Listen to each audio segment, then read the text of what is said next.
Aonde que eu vou ter sujeitos com grande probabilidade de entrar em zonas de overreach funcional?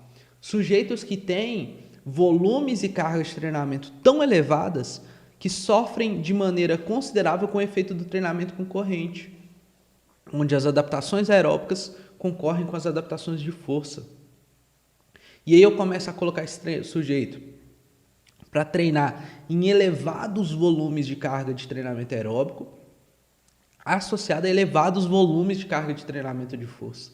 E de uma forma bem simples e simplificada, eu estou dando um sinal para o meu músculo que ele não sabe se ele tem que melhorar para força ou se ele tem que melhorar para desempenho aeróbico, vamos dizer assim. Tá? Estou fazendo um resumo bem simplificado. Então, esportes e situações, modalidades, práticas de exercício, onde o sujeito precisa melhorar força e desempenho aeróbico ao mesmo tempo, eu tenho um efeito de treinamento concorrente, eu gero percepções de fadiga elevada, eu gero impactos na recuperação, e isso vai colocar o meu sujeito mais na tendência de entrar em zonas de overreach não funcional. Como é que eu vou controlar isso? Com o monitoramento da carga. Então esse é o contínuo que deve estar sempre na sua cabeça. Toda vez que eu paro para analisar um relatório de carga, eu penso em o quanto esse indivíduo está perto da zona de transição entre overreach funcional e não funcional. Sempre que eu olho um gráfico de interação entre distância percorrida e carga interna, salto de contramovimento e carga interna, razão agudo crônico e salto com contramovimento, variabilidade da frequência cardíaca e volume total de distância percorrida em alta intensidade, o que está acontecendo na minha cabeça, eu estou pensando assim, da forma como esses gráficos estão se combinando naquela semana e o que aconteceu nas semanas anteriores, esse sujeito está mais propício a entrar na zona de overreach não funcional, aí eu comparo o salto dele com o que aconteceu na semana anterior e as outras respostas, por exemplo. Então eu preciso entender as conexões. O entendimento das conexões é que fazer curvas de sobrecarga, gerar acúmulo de carga no indivíduo, querendo progredir, aumentando a carga semana a semana, dia a dia, seja em volume, seja em intensidade, seja na carga como um todo, seja em densidade, né? Aumentar a carga semana a semana, gerar sobrecarga, vai gerar um sinal simples para o meu músculo. Eu vou inflamar o músculo. Essa inflamação vai fazer ele perder função, vai aumentar a produção de cortisol, vai alterar respostas perceptivas. Além disso, eu estou acumulando zonas de recuperação incompleta com menor ressíntese das reservas de glicogênio muscular que vão impactar na capacidade das minhas vias de produzir ATP, das vias glicolíticas. A menor reserva de glicogênio é um sinal para eu não conseguir atingir o máximo da via glicolítica, ou seja, produzir muita energia para fazer um treinamento anaeróbico de alta intensidade ou aeróbico de alta intensidade. Então, essa recuperação incompleta, esse acúmulo de inflamação vai gerar um sinal simples para o músculo. Vai gerar um sinal para o músculo de que, olha, passou do limite, acumulou demais. E aí o músculo começa a não conseguir se adaptar, de sintetizar mais proteínas, de melhorar a quantidade de cálcio que ele libera para fazer as pontes cruzadas, a quitina e miosina, de melhorar a capacidade do neurônio motor de liberar acetilcolina na fenda sináptica, que vai liberar o cálcio, ou seja, de fazer o neurônio motor ativar a unidade motora e gerar o movimento, que é a contração muscular. A inflamação é um potencial sinalizador para gerar adaptação positiva. A gente precisa inflamar para melhorar, mas ela é um potencial sinalizador também, quando acumulado demais, semana a semana, para gerar perda de função muscular, para o músculo regredir em relação à adaptação. E aí eu começo a ter uma inibição do sistema como um todo. Eu começo a ter o músculo não se adaptando positivamente e perdendo proteína, perdendo capacidade de produzir força. Eu começo a ter impacto na minha produção hormonal, meu cortisol começa a ficar aumentado demais e ir lá no meu cérebro e mudar toda a minha percepção de humor, mudar o meu equilíbrio de neurotransmissores, mudar a minha cognição. Esse cortisol vai afetar a minha produção de testosterona, que a longo prazo vai afetar a minha síntese proteica, que vai afetar a minha produção de GH, que afeta a melatonina, que é um importante aí sinalizador para que eu entre em estado de sonolência, eu tenha qualidade do sono. E aí o meu sono começa a ficar ruim. Percebam então que eu vou tendo um efeito em cascata.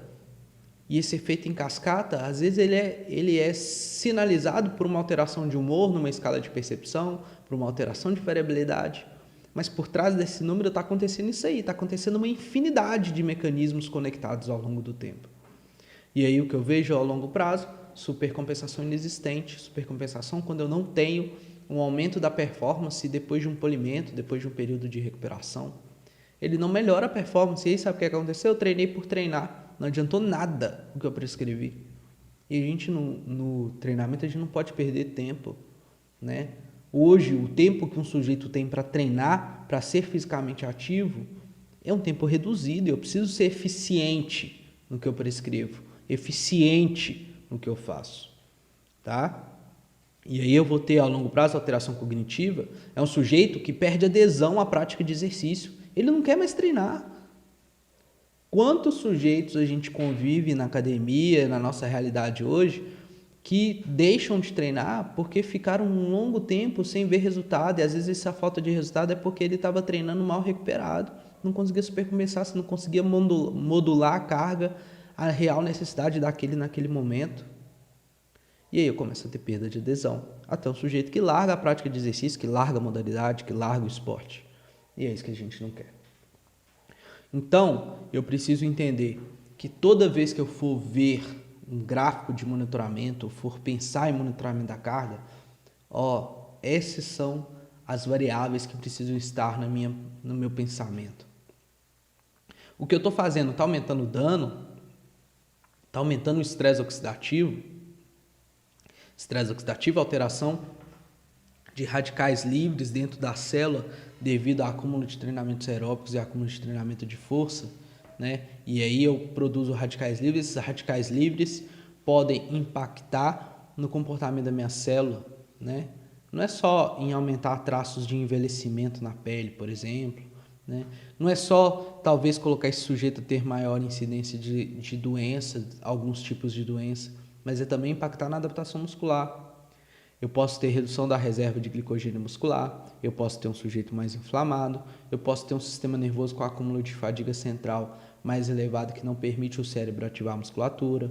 Eu posso ter um sujeito que está desidratado e essa desidratação impacta no volume de sangue que o coração bate, ou seja, o sangue não consegue disponibilizar muito oxigênio e eu perco o desempenho aeróbico quando estou desidratado, principalmente por um efeito cardiovascular. Impacta na produção, na equilíbrio entre testosterona e cortisol, impacta na produção de GH, que vai impactar lá tanto na recuperação do meu sistema neuromuscular quanto na qualidade do meu sono, que vai impactar no meu sistema imune, que eu posso ficar mais susceptível à incidência de lesão. Então, a recuperação, ela é um conjunto complexo de interação entre uma infinidade de mecanismos que eu poderia aqui ficar horas e horas falando, só mostrando as conexões entre a fisiologia do exercício. Mostrando que, por exemplo, quando você faz um treinamento anaeróbico alático, altíssima intensidade, um treino de sprint intervalado, você aumenta a produção de amônia.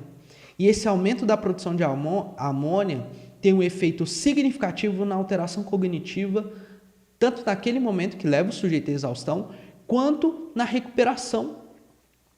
Agora, se eu não faço uma boa variabilidade de cargas, eu estou a longo prazo alterando minha percepção cognitiva de maneira negativa, mas em alguns momentos de maneira positiva, porque eu também treinar e se fazer isso de maneira controlada pode fazer o sistema nervoso se adaptar positivamente àquela concentração de amônia. Então existe uma infinidade de mecanismos, né? O importante é que vocês tenham conhecimentos gerais sobre essas interações e já consigam botar na prática, moldando o teu treinamento baseado no que acontece de fisiologia por trás.